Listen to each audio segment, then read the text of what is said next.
जो एक अभिन्न ओडिशा आज जिते उत्कल आमर जो वंदे उत्कल जननी गान कर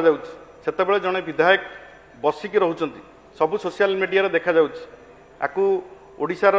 राज्य संगीत हिसाब से मान्यता मिली यहाँ केते बड़ दुखर कथा एवं जितेबाला से बसिकी रोचंत से कहते मु जातीय संगीत को केवल मान्य माने एवं सुप्रीम कोर्टर जजमेंट अच्छी कि जातीय संगीत छड़ा राज्य संगीत हेनी जातीय संगीत जनगण मन अधि नायक जय है से भी द्राविड़ उत्कल बंग अच्छी सी भी उत्कल ताकू मानुच व्हेराज आपण वंदे उत्कल जननी को मानवेनी एवं ये वार्ता को आपण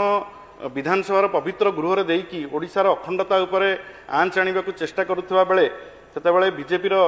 जे नेतृत्वाधीन सरकार एवं मुख्यमंत्री नीरव द्रष्टा साधी पार्टी खोलुना चुप रही ये गोटे अत्यंत दुखर एवं परितापर विषय एवं ओडिशार अस्मिता को नहीं जो सरकार आसछंती मु आशा करी माननीय मुख्यमंत्री या उपरे तुरंत पदक्षेप नेबे एवं ओडिशार अखंडता को बजाय रखा सबु सरकार दायित्व जितेबाला नवीन बाबू नेतृत्व में बीजेडी सरकार चलता तापरे आगुरी मध्य कांग्रेस सरकार थिला तापरे आज बीजेपी सरकार अच्छी सरकार आसीबो जीव किंतु ओडिशार अखंडता को बजाय रखापी मु आज ये डिपार्टमेंट आज जो ओडिशा भाषा साहित्य संस्कृति डिपार्टमेंट आलोचना होची मु एठी दाबी रखिबी।